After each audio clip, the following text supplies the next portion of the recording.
This just in, a fast hour around the world of sports and how I see it. And we start with great, greater, and greatest from the weekend. Great. The Mariners win their 14th straight game. And I know this from doing Sports Center updates on KJM this morning. That is the longest streak in Major League Baseball history heading into the All-Star break. And even if you count the other sports that have lots of games like NHL and NBA, it's the second longest streak in history. Pretty good, Seattle. All right, but greater, of course, is my New York Yankees. Yeah, they lost 5 out of 6 to the Reds and the Red Sox, all like one-run games. They lost late. They should have won every one of those games. They beat the Red Sox this weekend 27-3, 14-1, and then the Red Sox turned things around in Game 2 and lost 13-2. Good for them. But the greatest, LeBron James, dominates the Drew League. Gave him 42 in one guy. Listen, LeBron James playing in a Pro-Am tournament, I'm going to go ahead and venture to guess that he's going to do pretty well. He does pretty well in just the pro tournaments, never mind the AMs. Check out afterward what he said on the shop. I'm obsessed with it, with win or bust. And what makes me have sleepless nights is when you don't have everyone that feels the same way on your club. Like, it's times where I wish I was like a tennis player or a golfer, where it was literally like, look in the mirror, mother is you versus you. He's smart, a tennis player or a golfer, but not a boxer, Perk. LeBron's not stupid. Okay, listen, that is Big Kendrick Perkins, and I got Timmy Good Times, Tim Bontemps with me. Perk, I'm gonna start with you.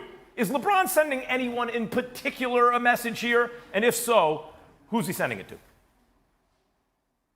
The entire Lakers organization, including, Rob Pelinka, Jeannie Buss, Russell Westbrook, and Anthony Davis. Look, LeBron James is all about championships. He's lived in the finals. Matter of fact, he has a house there. He has real estate there. He's been there so many times. So when I think about LeBron James and I think about my me sharing the locker room with him, I know that he's not a guy that's gonna go out vocally and cause controversy in the locker room. He's not that type of dude. He leads by example. Now, I will say this to one particular individual, and that's Russell Westbrook. Now, past LeBron James' comments, Russell Westbrook have to be very, very careful on how he handles this season. With the firing of his agent, and now, all of a sudden, going into his last season of his contract after the season he displayed last year, he have to be careful because this is a make-or-break season for him. Like, we could possibly see Russell Westbrook going down the same path as Carmelo Anthony if he don't buy into being or taking a lesser role. And that means that he might get humble because organizations around the league don't value Russell Westbrook of old like of the old Russell Westbrook. They see it a lot differently. So he has to show the world that he's able to take a lesser role. It's not the Westbrook of old, it's old Russell Westbrook. What do you think, right. Tim? Well, look, I think to Perk's comments about LeBron, well, that's certainly true about Russ at the end. To me, this is a very coordinated message by LeBron, as he said to the Lakers organization, that this team is not good enough for LeBron to get where he wants to go, which, as Perk said, is to win more championships, right? Or at least get there, Tim, let's be fair. Right, maybe make the playoffs. Win, but he gets there. Right, Yeah. and if you look at this team right now, it is clearly not good enough to be a contender in the Western Conference. They're a contender to be in the play-in tournament. That's really where this roster's at, even with Anthony Davis. That's how weak the rest of the team is around him. LeBron James knows that. That's why he's saying, hey, it'd be nice if I was playing by myself, one-on-one. I'd probably take LeBron over just about anybody even still, but you take the rest of the team together with him, you look at these contenders out west, there's a lot of work that needs to be done. And that's why, as you see this whole coordinated thing, playing in the Drew League, the shot comes out the same day. This is a message from LeBron James saying, hey, I'm still here, I'm still really good, but we need to get more around me to get where I want to go. And as we stand here right now, the Lakers aren't good enough. But Perk, Tim, Perk, I'll address this to you. Like, you call me like a stupid media guy or fan, but I just take a step back and look at the big picture. LeBron doesn't say things publicly just to do it, right? He sends messages. And and when you say he does things passive aggressively, he sends them, publicly, but doesn't address people directly a lot of the time in the press. Okay, he and Westbrook are in the same place at the same time, but they don't get together. They're in the building together, but they're not together. Westbrook and his agent part ways, and his agent says, well, look, a team has given up a boatload to get him. This time, they need to attach value to move him. I don't think it's a good idea for him to move, and he felt otherwise. I mean, the implication is maybe Russell Westbrook did want to go somewhere, Perk. So, to me, it sounds like LeBron's addressing Westbrook here. He's addressing Russ here. Well, I mean, it's everybody, Max, and it's including Russ. I mean, just think about a lot of, post-game interviews. Russell Westbrook, he didn't take a lot of accountability. That's what I was mad at him for last year. He wasn't accountable for the poor play he had. And one thing we know about LeBron James, right? He's very active on his social media. We know all that.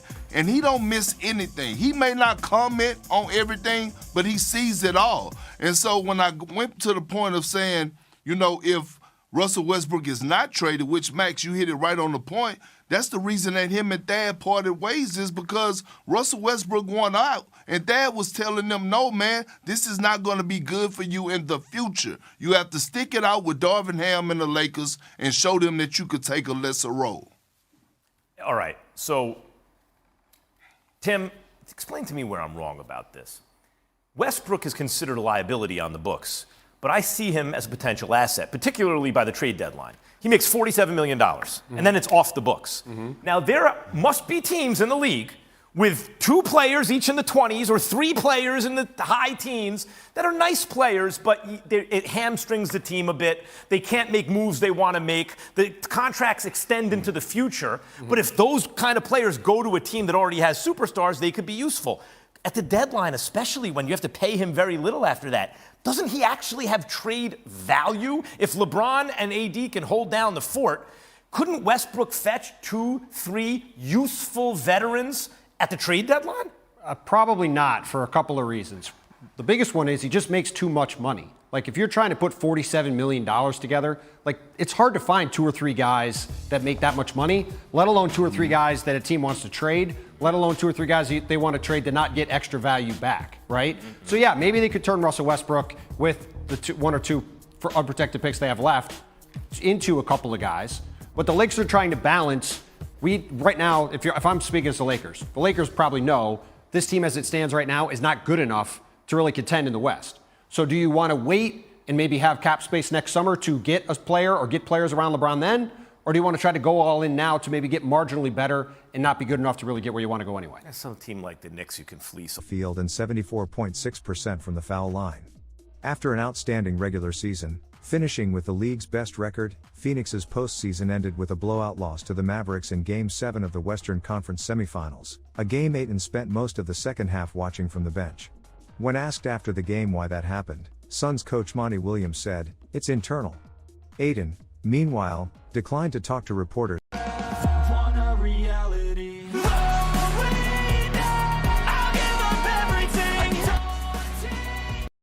If fit was the culprit for the Los Angeles Lakers' disastrous 2021-22, this trade goes a long way towards fixing what ails them.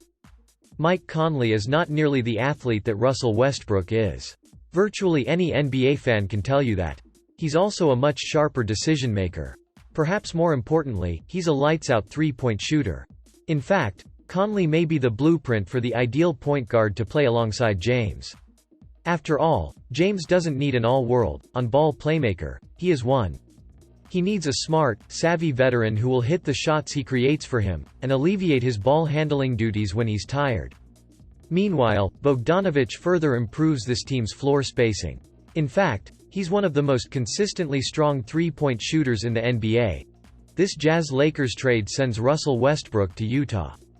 Why the Utah Jazz do the deal? First of all, let's be clear. If the Utah Jazz do this trade, they've either already moved Donovan Mitchell, or they plan to. After all, this deal does nothing for them in 2022-23. It's become difficult to discuss Russell Westbrook without being critical. We'll try to start by being positive. He's a first-ballot Hall of Famer. With that said, it would be hard to claim he impacts winning by 2022. In fact, he demonstrably does not. Still, if the Jazz are launching a rebuild, that's not an issue for them. In that event, this deal frees up future cap space for them by swapping 2 veterans on longer-term contracts for one on an expiring deal. Donovan Mitchell gets a new wingman, Lakers add shooting. You are reading